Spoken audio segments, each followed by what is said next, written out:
Aleluia. Nós vamos ler até o verso 18.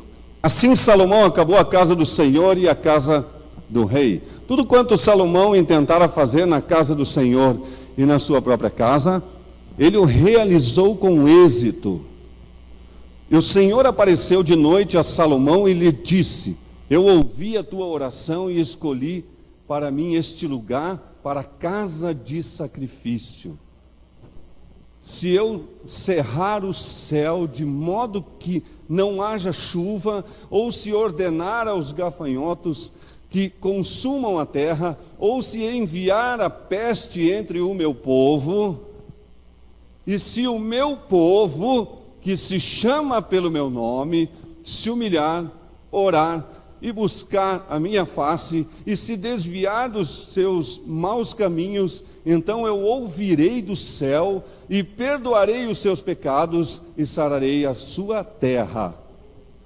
Agora estarão abertos os meus olhos, e atentos os meus ouvidos à oração que se fizer neste lugar. Pois agora escolhi e consagrei esta casa, para que nela esteja o meu nome para sempre, e nela estarão fixos os meus olhos e o meu coração perpetuamente. E, quanto a ti, se andares diante de mim como andou Davi, teu pai, fazendo conforme tudo o que te ordenei, guardando os meus estatutos e as minhas ordenanças, então confirmarei o trono do teu reino, conforme o pacto que fiz com Davi, teu pai, dizendo: não te faltará varão que governe em Israel. Diga amém. Amém. Feche os teus olhos, Pai, em nome de Jesus Cristo. Fala conosco, ó Deus, segundo a tua vontade e o teu querer em nossas vidas. Papai querido, eu faço uso da autoridade e repreendo toda arma maligna nesse momento, amarro toda a força do inferno e declaro a vitória da tua igreja em nome de Jesus Cristo. Amém, Senhor, glória a Deus. Queridos, hoje pela manhã eu estava com esse verso 14 em meu coração. Eu estava com esse verso muito forte no meu coração, porque eu penso que a nação brasileira está passando por algo, um tempo tão delicado na sua história, e nós, povo de Deus, precisamos nos colocar diante de Deus, de uma forma em que pudéssemos apalpar a voz de Deus. Sabe o que é isso, irmão? Apalpar a presença de Deus, ouvir a voz de Deus e entender o que Deus quer da nação brasileira e o que Deus quer da sua igreja na face da terra e aqui no Brasil. E eu estava com esse verso muito forte, e quando eu cheguei em minha casa, próximo da hora do almoço, eu fui ver os recados do WhatsApp, e um amigo mandou esse versículo no meu WhatsApp, mandou para mim esse versículo, 2 Crônicas 7,14. E eu falei: glória a Deus, glória a Deus. E eu entendi que a igreja precisa se unir, a igreja precisa andar unida. E eu mandei lá no grupo da igreja um pedido, no propósito do hashtag Tamo Junto. Já estamos indo para a 4ª semana que estamos orando e jejuando como igreja, não é só como liderança, não é só como obreiros, não é só como pastores, mas como corpo de Cristo. E eu louvo a Deus por tua vida que está junto conosco nessa empreitada. Eu tenho certeza que a vitória é tua e a vitória é da nação brasileira, porque nós estamos fazendo a diferença em nome de Jesus Cristo. Posso ouvir um amém melhor? Graças a Deus. Então eu quero que nesta semana, a partir de hoje, na meia-noite, você escolha 2 ou 3 dias e que você esteja jejuando esta semana. Nós estamos a 6 dias das eleições. E eu peço que você esteja jejuando. Nós precisamos jejuar, buscar a face do Senhor.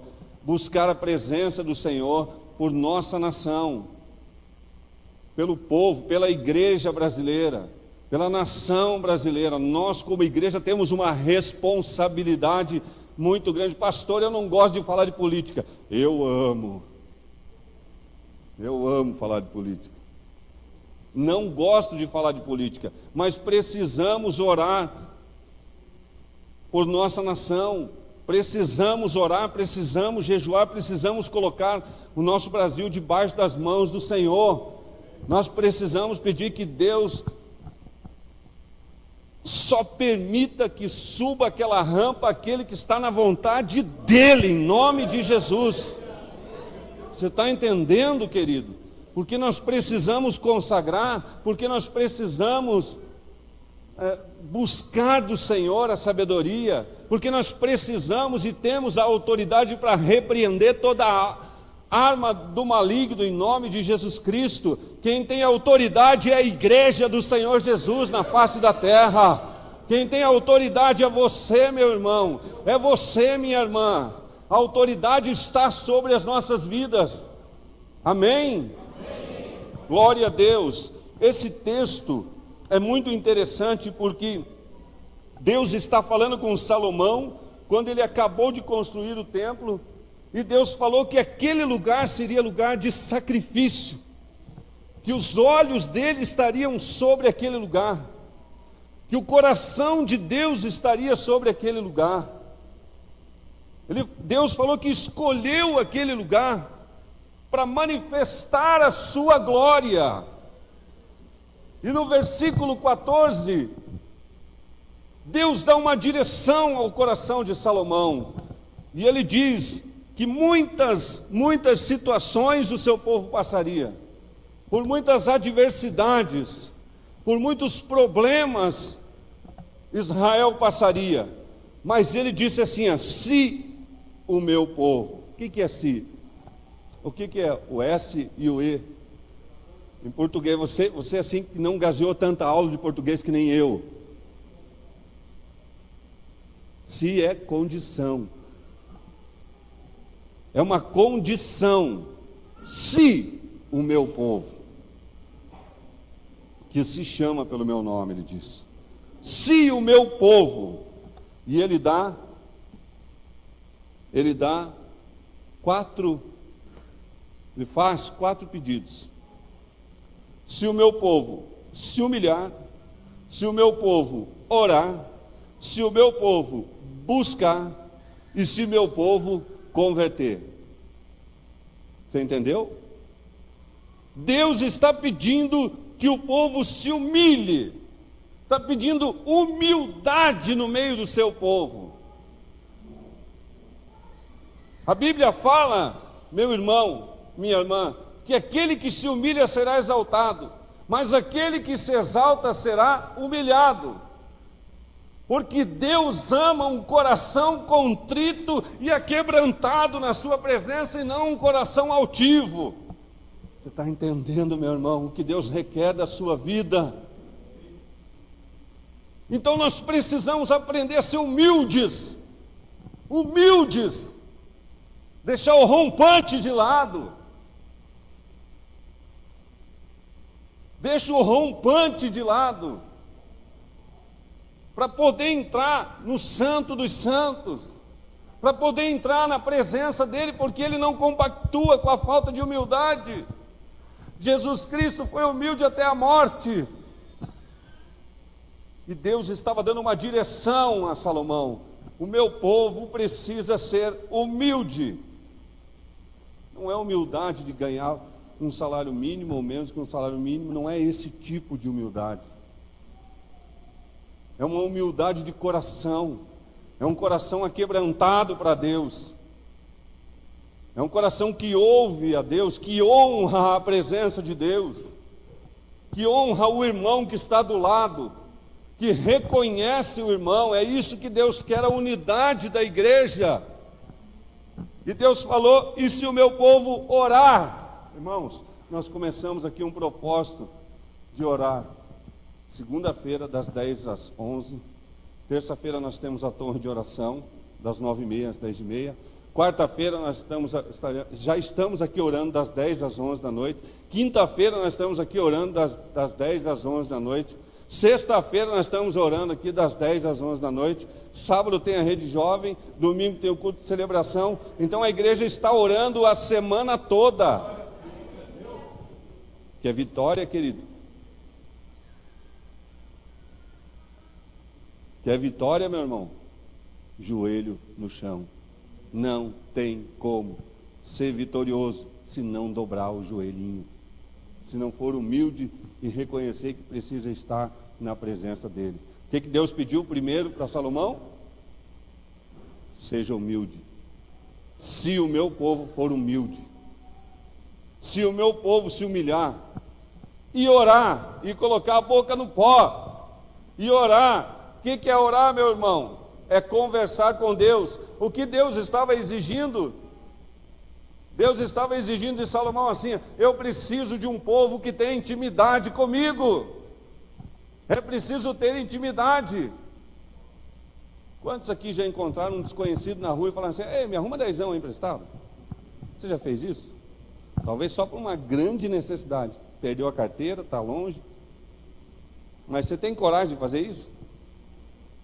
Tem coragem de encontrar um desconhecido na rua e falar assim: ô querido, empresta 100 aí para mim, dia 15 eu te pago, quando sair o vale. Meu irmão, você vai ter que sair correndo. Você não tem coragem de pedir dinheiro para quem você não conhece? Você conhece Deus o suficiente para pedir bênção para Ele? Você conhece Deus o suficiente para falar: Deus, me arruma 100 aí.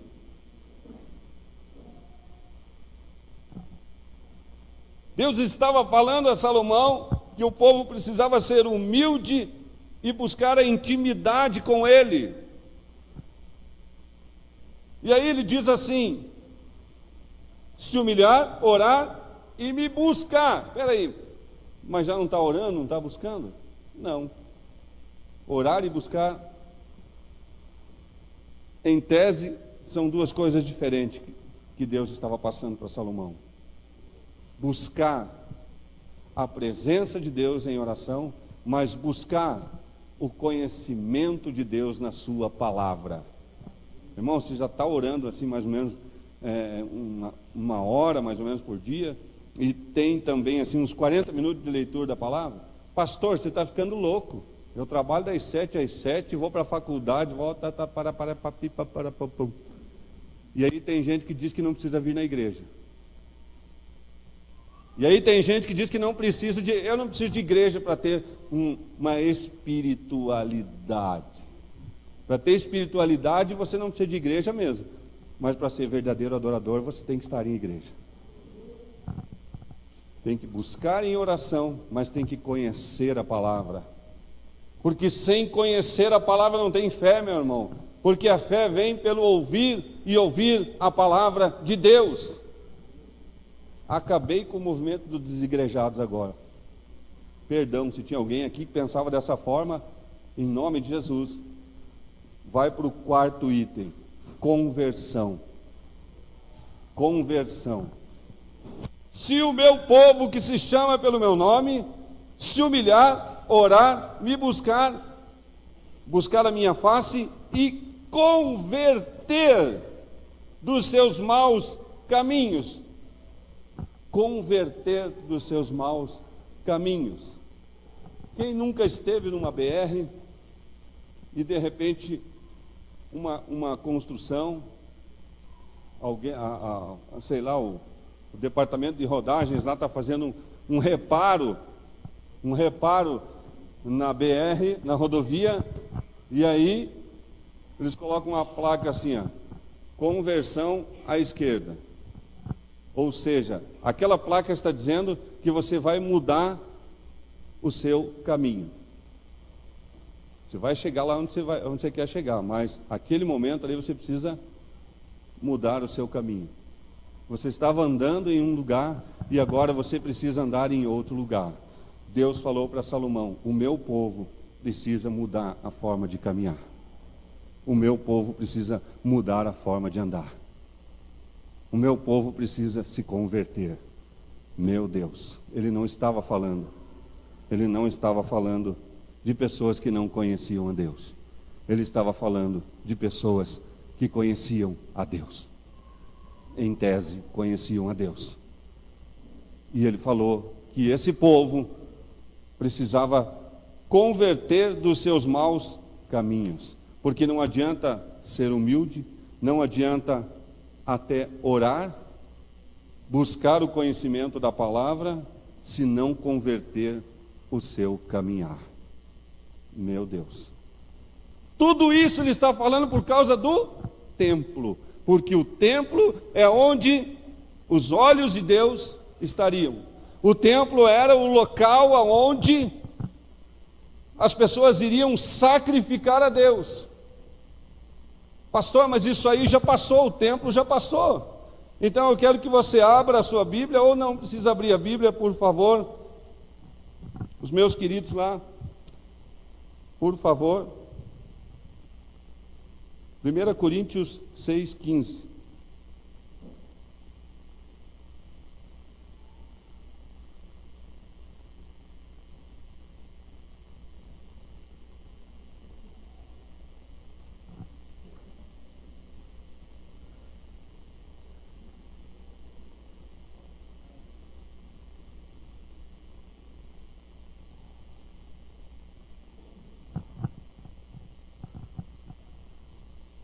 Não sabeis vós que os vossos corpos são membros de Cristo?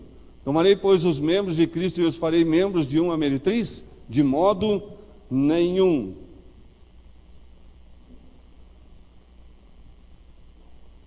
Vou procurar outro aqui, não era esse, não era bem esse que eu queria.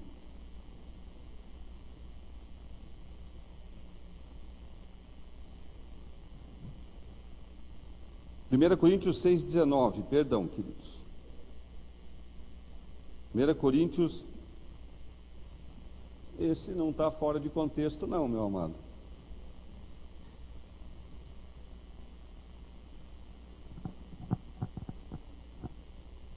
Ou não sabeis que o vosso corpo é santuário do Espírito Santo, que habita em vós, o qual possuís da parte de Deus, e que não sois de vós mesmos. Você não é teu, você não é teu. O teu corpo não é teu. O seu corpo não é seu. Você não é seu. Você é de Deus. Ali nós estamos falando de alguém que construiu o templo na velha aliança, aonde a presença de Deus era com Salomão. A presença de Deus era com Salomão. Na nova aliança, quando Jesus veio e venceu a cruz do Calvário, ele selou uma nova aliança. Ele diz que esse cálice é a nova aliança no meu sangue, é uma nova aliança. Deus selou uma nova aliança com o ser humano, através de Jesus Cristo, e o Espírito de Deus que era com os homens, passa a habitar na vida dos homens, aqueles que recebem Jesus como Senhor. Nós passamos a ser a morada do Espírito Santo.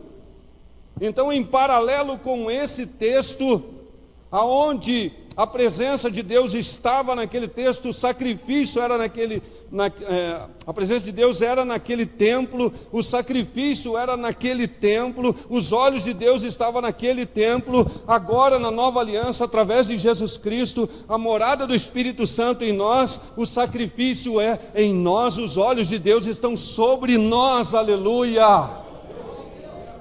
Você está entendendo, querido, quem é você em Deus? O Espírito de Deus andava com Salomão, com os homens. Na nova aliança, através de Jesus Cristo, o Espírito de Deus habita em nossos corações. Se eu fosse você, eu aplaudia Jesus por isso, hein, irmão? Meu Deus, que oportunidade que você perdeu.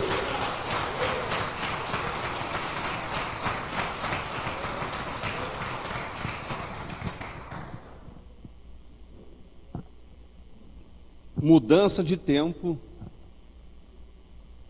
mudança de aliança, mas o Deus é o mesmo. Você está entendendo?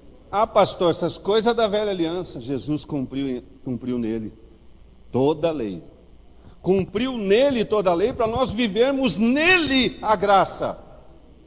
Se nós não observamos a graça, a lei em Jesus, nós não podemos viver a graça através de Jesus. Entenda uma coisa, o Deus é o mesmo que pede humildade, oração, busca e conversão. Deus não mudou. Deus não muda. Deus é imutável. E Ele ainda está pedindo da sua igreja humildade.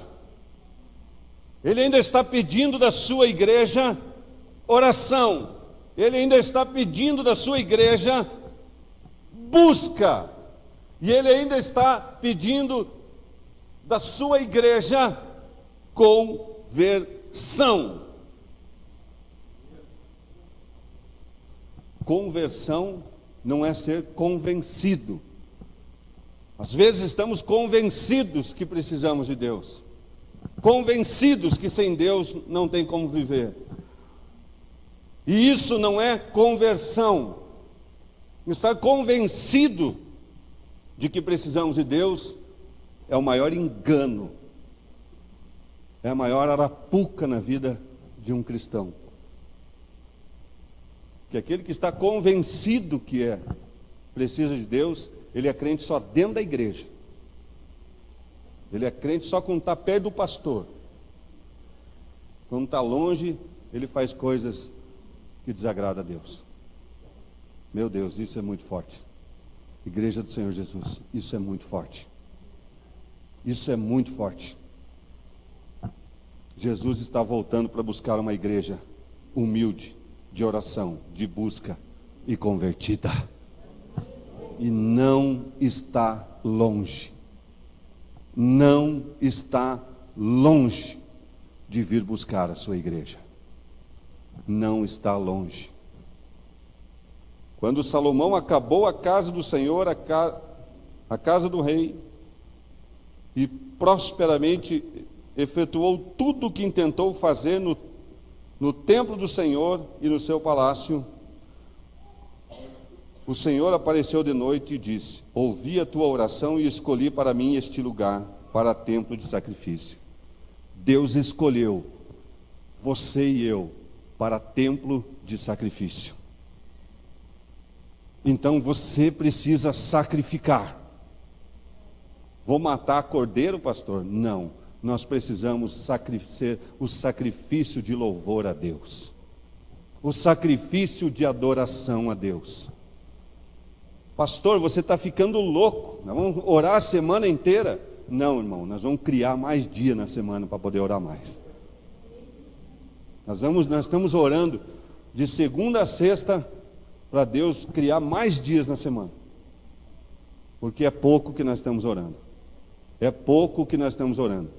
Porque se nós estivéssemos orando aquilo que Deus quer, ou pensa que nós deveríamos estar orando, o Brasil não estaria do jeito que está. O Brasil não estaria no jeito que se encontra. O Brasil já seria chamado e ainda será chamado o país do avivamento. Aleluia. Não é o país do futebol, não é o país do samba, e não é o país da corrupção, porque tem um povo clamando aqui dentro desse país. Aleluia. Eu não posso aceitar isso, mas eu tenho que ter humildade, eu tenho que ter oração, eu tenho que ter busca, e eu tenho que ser convertido de verdade, porque Deus está por aqui, de gente que diz que é crente, mas não faz nada que crente faz, nada do que a Bíblia chama a razão para que seja. Em nome de Jesus Cristo, que você entenda esta palavra, e que esta palavra produza frutos na tua vida, produza frutos no teu coração. Não precisamos construir altar, não precisamos construir mais um templo, porque nós somos o templo, E precisamos viver em humildade, oração e unidade que Deus espera da sua igreja. Você sabe que uma época que acabava o culto, as crianças corriam aqui e subiam no altar, e eu falava assim: mães, esse altar é sagrado. E eu penso que Deus deve ter torcido o nariz olhando para mim. Até que um dia eu entendi que o altar sagrado é que, se eu não cuidar desse altar aqui, não adianta eu cuidar dessa representação de um altar. Muitas das vezes nós estamos com os valores invertidos, nós estamos cuidando de coisas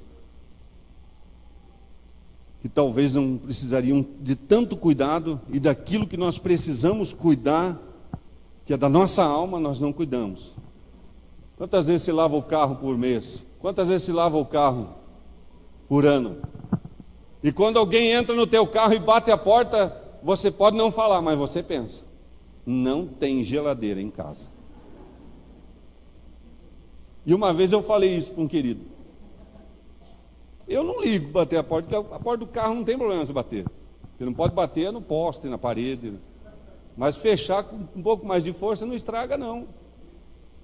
Vou desmistificar isso aqui agora, em nome de Jesus. Vou tirar o peso do peito. Pode bater, não tem problema. Mas não vá acostumar.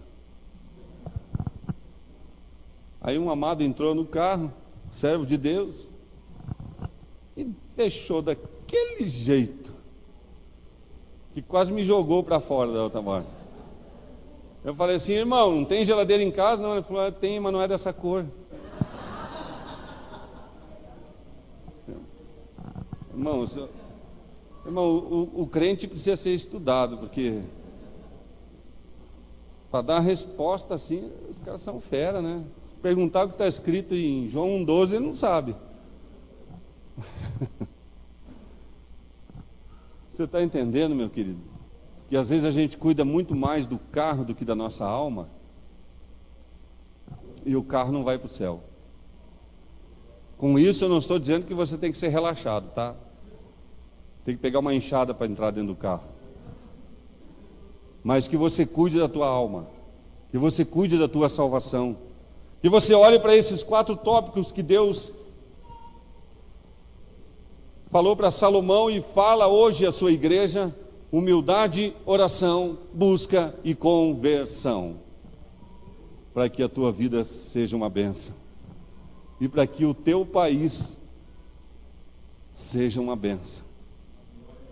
Não adianta só criticar a corrupção, meu irmão.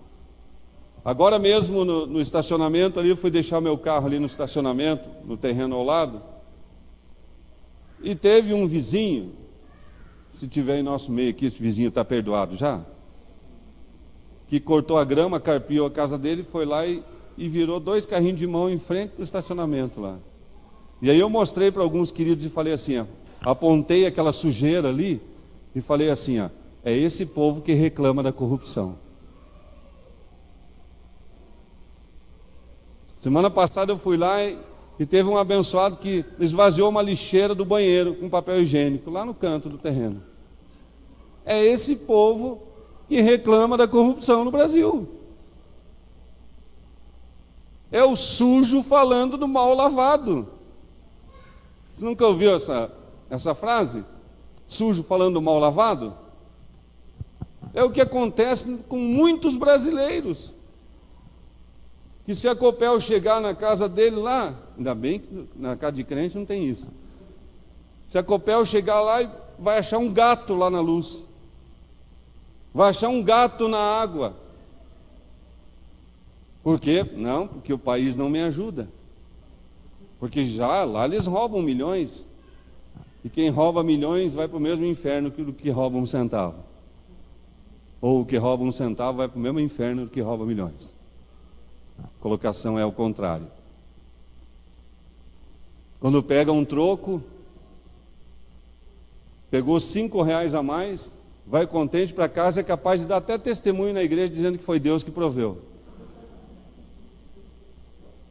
Jeová Jiré, Deus provedor. Esse é brasileiro que reclama da corrupção. A corrupção não começa em Brasília, meu irmão. A corrupção começa dentro da casa de muitos brasileiros, que já foi corrupto lá para Brasília. Não se tornou corrupto lá, estava no coração dele ser corrupto. Infelizmente, igreja, o povo de Deus precisa humildade, oração, busca e conversão. Irmãos, isso é muito forte. Isso é muito forte, muito forte, muito forte. Não vou pagar imposto, vou sonegar aqui, vou sonegar ali. Eu, como contador, sei o que é isso. E aí, contador, tem como arrumar umas notas aí para bater o meu imposto? Falei, vai lá falar com o Fernandinho Beiramar, que aqui é o escritório de um homem de Deus. Já chegou empresário no meu escritório pedindo para mim fazer um balanço para a empresa dele que estava inativa há 5 anos. Eu falei, mas como que faz um balanço de uma empresa que está inativa há 5 anos? Você é contador, você sabe como faz. Falei, querido, eu tenho um princípio, procure outro lugar. É assim que nós temos que agir, queridos. Para poder votar e dizer assim, não, vou cobrar desse camarada que eu estou votando aqui porque eu sou honesto.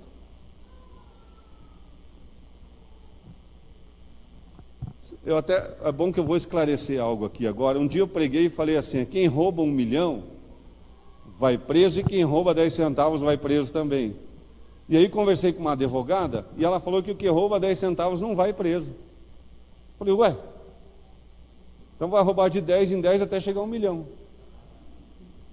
Falou que quem rouba 10 centavos e vai para frente do juiz, o juiz vai levar em consideração pelo princípio da insignificância. É insignificante você roubar 10 centavos e ir preso. Isso para a justiça humana, mas para a justiça de Deus é roubo, seja 10 centavos, 1 milhão ou 1 centavo. Porque quem tem princípio, não se apodera do que é dos outros. Quem tem princípio paga a luz, nem que seja caro, porque sabe que Deus vai prover na sua mesa. Oh, aleluia! Quem tem princípio não precisa fazer gato na luz, meu irmão, porque Jeová Jiré habita o coração dessa pessoa e vai prover na casa dele. Aleluia! Temos que ser o povo convertido da face da terra em nome do Senhor Jesus. Fique em pé, eu quero orar contigo nesta noite. Põe a mão à altura do seu coração. Quero repetir o verso que diz, examine-se, pois, o homem a si mesmo, e assim coma deste pão e beba deste cálice.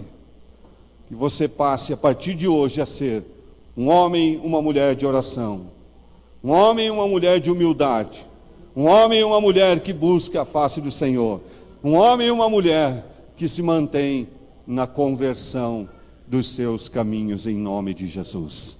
Ore junto comigo, fale com o Senhor. Pai, em nome de Jesus, eu peço a Deus que não seja apenas um discurso aquilo que hoje aconteceu aqui, Pai.